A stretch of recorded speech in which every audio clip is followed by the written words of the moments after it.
everybody. Welcome to the Buckeye Weekly Podcast. I'm Tony Gerdeman, here as always with Tom Orr. Tom, how's it going? Tony, we get to do a listener question show. Did I say listener questions show? No, we're doing just one question from a listener, but it was a really good question, and I think probably one that is representative of a lot of folks in the Ohio State fan base, which makes it a great question. It is from RP Honeycutt, and he asks, why does it seem like Ohio State always misses out on the top tier kids? I know this is an exaggeration, but it's always Ohio State is my dream school. Loved Ohio State all my life. 10,000% committed. Then they always miss out. So top tier kids that are committed to upper echelon programs shutting down the recruitments. And Ohio State's always going to sweat out the DJ Jacobs recruitment until signing day. What gives? Also, why does it seem like the top quarterbacks don't want to play in Columbus? You would think kids would be lining up to play for day, throwing the wide receivers they have. I know this is doom and gloom, over the top crazy talk, but sometimes it feels like we are always settling. I'm asking you to talk me off the ledge. Tony, put on your hostage negotiator hat. Let's talk someone off the ledge. This is something that comes up a lot. And the one thing that I always want to point out is it's not Ohio State against a particular school. It's Ohio State against the field when you're losing out on recruits. And so it's not like, well, Ohio State always loses to Alabama or Ohio State always loses to Georgia. It's like Ohio State loses guys to the field because, you're battling, say, 12 to 18 other top programs for a player. And just because you are focused on Ohio State, that's what you see. You see Ohio State losing the player. You don't necessarily always continued watching where that player went. And when you see where that player went, you're not necessarily watching how many players have left that school, because Ohio State is not alone in losing top guys. It's just we are focused on Ohio State, so that's what we see.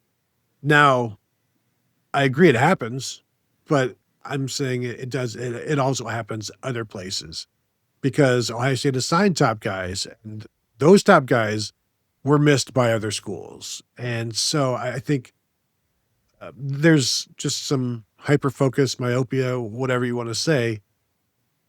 But you mentioned David Jacobs, and that's another thing where he's the number one player overall in the 2027 class. And a large segment of the Ohio State population just views him, well, we're going to lose him. So I'm already counting him in the losses rather than looking at him as one of the ones that you've got. And I can point at Chris Henry Jr. last year as one that you got, Jeremiah Smith, Tavien St. Clair. There are certainly guys that they've gotten. And I understand RP Honeycutt knows he's being, as he said, he's being doom and gloom, but then he also uses words like, why do we always miss out? And so you don't always miss out. You just always feel like you do. Well, it's like you're running a race and you fall down and you skin your knee or something like that. And a bunch of other people have also fallen down and skinned their knees. You just remember the time that it happened to you because it was the time that really stands out in your mind. DJ Jacobs, he is from Georgia. He is the number one player in the class. Right now, Georgia fans are going, what?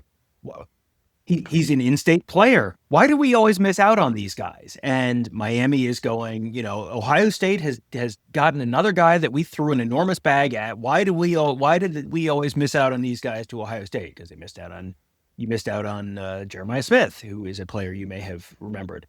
But you, as an Ohio State fan, are going, why do we always miss out on guys like Mark Fletcher, who always go to a place like Miami, or Justin Scott? Like there are these guys. You remember the ones that left. You don't necessarily remember the Jeremiah Smith thing as the time they took a South Florida kid out of Miami, away from Miami, when Miami was going to do everything but name the University of Jeremiah Smith, fighting Jeremiah Smiths to get him there. And so it doesn't seem to you like that's happening. What has Ohio State done to Alabama? Alabama, the gold standard of college football in the 2010s. What has Ohio State done to Alabama over the last few years? Ohio State has treated Alabama like the AAA farm team where, okay, thanks, we'll take the Caleb Downs. Thanks, we'll take the Julian Sayin. Thanks, we'll take the Seth McLaughlin. Like, just over and over and over again. And yeah, they got Jamison Williams from Ohio State, and that worked out great for them, 100%. But the scoreboard since the NIL era has been Ohio State a whole lot, Alabama not much. And so you are remembering every time, oh, Texas got this guy that Ohio State really wanted. Why does this always happen? Ohio State pulled Devin Sanchez out of Texas last year. Do you think Texas wanted Devin Sanchez? I bet they did. I think Texas also probably watched a little bit of high school football and went, hey, this guy's one of the best players in the country. You're able to pull these guys out of these other parts of the country, but sometimes other teams are pulling those guys out of Ohio or pulling guys who are closer to their campus who are interested in Ohio State. It goes both ways. You kind of just have to look at the top line number. What does the recruiting class look like? What does the overall roster talent look like? And the answer to both of those seems to continuously be, yeah, it's still among the best in the nation, which tells you on the whole, Ohio State's not losing more than other people are. Yeah. And with the NIL era, there's only so much recruiting you can do in terms of pitching your program, talking about education and things like that, development, because for a lot of players, the NIL is going to be the deciding factor. And as Ryan Day has said, if you're only interested in the NIL, we're not interested in you. So also, I'd say keep that in mind for RP and others who have this same feeling that there are some players that only want the money and Ohio State doesn't want those. So you wouldn't even necessarily, they don't consider those misses. They just consider those moving on. I will point to last year's class, Chris Henry Jr., number one receiver, according to our rivals, and Sincere Johnson, the number one linebacker. Sure, he's from Glenville, but that would be a bad miss if they lost him. Jay Timmons, top 3 corner, Jerquaden Guilford, top 5 receiver, Kari Wilder, a 5-star defensive end.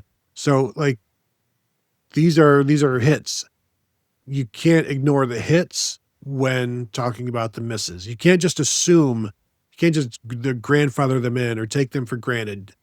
Because when you take them for granted and then you only focus on the misses, you're kind of just losing sight of the entire process. And there's give and take, there's incoming, there's outgoing, exporting and importing. And if you're only looking at the exporting and ignoring the importing, your warehouse is doing pretty well. You got a loaded warehouse. Somehow the players have gotten there while all you've done is missing. And I'm joking a little bit, but with RP in the question, because it is doom and gloom. Yes, it hurts. The misses hurt because, boy, it sure would be nice to have that guy. It sure would be nice to have that guy. You're not alone in feeling that. And Ohio State fans are not alone in feeling that. And everybody's got misses, including all of the guys that Ohio State has landed. Those are somebody else's misses. I do like the Vandelay school of thought on importing, exporting, and recruiting. That's very good. I like that. We'll have to add that one to the TV tropes page. We should get to the quarterback piece of this as well, because this is something, again, where the question was, why does it not seem like top quarterbacks want to play in Columbus? And the answer is Julian Sayin, Tavien St. Clair. Like they've got a couple guys who were 5-star quarterbacks on the roster right now. You can't have a 5-star quarterback every single year. And when you have a guy who is coming in, Tavien St. Clair, you had a 5-star guy really almost in your backyard in Bell Fountain. So that was a little bit of a unique situation. And so you bring him in. And if Ryan Montgomery had been 1 year behind, maybe you can bring Ryan Montgomery in too. But Ryan Montgomery, Luke Montgomery's younger brother from Findlay, they had 2, high 4-star, 5-star type quarterbacks in the state of Ohio in the same year. If one of them had been 1 year separated, you probably do bring in both of them. But because of the way it worked out, they were not both going to go to the same place more than likely. So Ryan Montgomery's now playing for Georgia. So why does Ohio State lose that to a school like Georgia? Well, there's a reason there, for one example. But you also have resource issues where if you're paying Julian Sayin and you're paying Tavien St. Clair, can you pay a third quarterback? Can you pay your third quarterback what it would take to bring in another 5-star? Because all these other schools are also trying to pay these guys the going rate for quarterbacks, and you only have a finite amount of money. And so if you want to pay 3 5-star quarterbacks, You can, but that's probably going to cost you a better offensive line. It's going to cost you a better defensive line. It's going to cost you a better secondary, whatever it is. You have to sort of balance things out a little bit. And also you have to have players who are willing to come in. And if you're a freshman coming in this year, so a 2026 freshman, and you're looking at, well, Julian Sayin is here, so I know I'm not going to start this year. And Tavien St. Clair's here next year. He's already got a 1-year head start on me and is a 5-star prospect and has all the measurables and everything. So you're probably not going to start in 2027. Could he stay for 2028? He could. So then you're asking to potentially sit 2 years and be the third quarterback on the roster. And it is something where you may not be willing to do that, because there are other options that you're going to have that are going to be more appealing paths to the playing field. You may be a little bit higher on the pecking order in terms of what they can pay you in terms of NIL and roster, the house settlement payments. So Ohio State, I think, is still an appealing landing spot, but there are factors that could make it, where other schools can maybe offer different or better things than Ohio State can in some ways. Yeah, and not just better things, but a better situation in terms of earlier playing time, easier path to the field, separation from talent. And not unlike, Tom, let's go back into the Wayback Machine when they gray-shirted Todd Beckman to separate him from Troy Smith and Justin Zwick, so that there would just be another year, and then they redshirted him, so there'd be another year. This is a situation where some quarterbacks may not want to follow something, or there may just be there's always going to be talent, but some places the path would be quicker. And now with the 2028s, maybe there's more separation between when they would play and, say, 2029, and when Tavien St. Clair would be done. So I think Ohio State saw 6 of the top 15 quarterbacks. We saw 6 of the top 15 2028 quarterbacks over the past couple of weeks, and talking with several of them, Ohio State's very high on their list. These are talented guys. You'd love to have any one of them, but also you kind of want to see how they develop, because Ohio State maybe wanted to see more from Brady Edmonds as a junior and senior before. So maybe there's some thought that they don't want to move too quickly on quarterbacks right now, because it creates some just uncomfortable situations and some questions. So maybe with quarterback, things might move a little bit slower. Talking with a couple of people during camps, they didn't, in terms of on the player side, on the prospect side, they kind of didn't want to hear about it, because they're getting offers. So why is Ohio State slow playing, or why is Ohio State not ready to take somebody when somebody else is? And it's kind of the same question.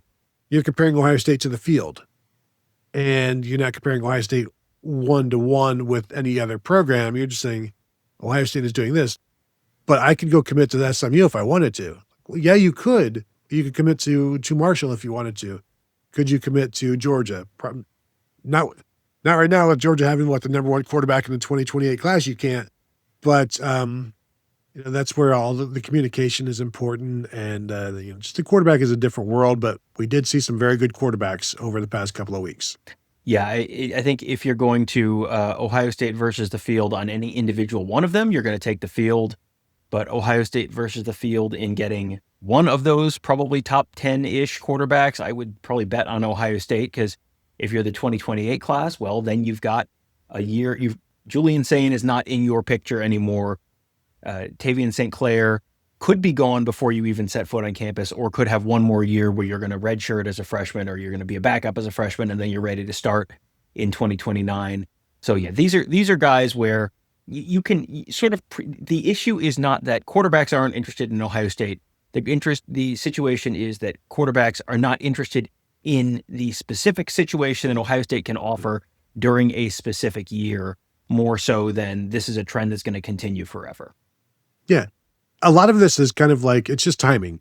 The way head coaches are hired and end up at schools, it's just timing. A job opens up, they're available. It's well, why didn't Ohio State hire Nick Saban? Well, the timing never worked out. When he was at LSU or Miami or to Alabama, the timing is a huge component to this. One last thing on the Ohio State missing out and things of that nature, Tom. I'm planning what I'll call a Cope Core show, where the topic will be, it's okay if David Gabriel George chooses Tennessee. Ohio State's going to be okay. And that's maybe the overriding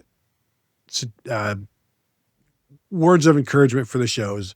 No matter who Ohio State loses, they turn out okay. Now, would some of those players that they lost be the difference between winning a championship and not? Probably.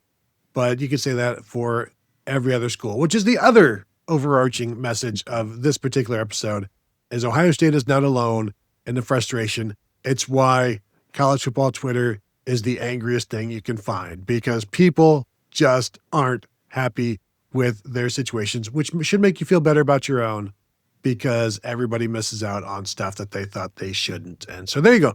RP, always thank you for the questions. He's on, we talk frequently in DMs, and he's got questions, and sometimes I'll just pull them out. I'm like, no, I'm not wasting typing on this one. Me and Tom are going to talk this out, and I'm going to get content out of it. So we always appreciate that. Anybody out there, go ahead. My DMs are open. Now, keep it football related, please. And maybe we'll even talk about it here on the show. So if you're watching on YouTube, please hit that thumbs up, subscribe to the channel, hit the bell to be notified. You guys know all of that. That will do it from here. Thank you all for tuning in, and we will talk to you all later.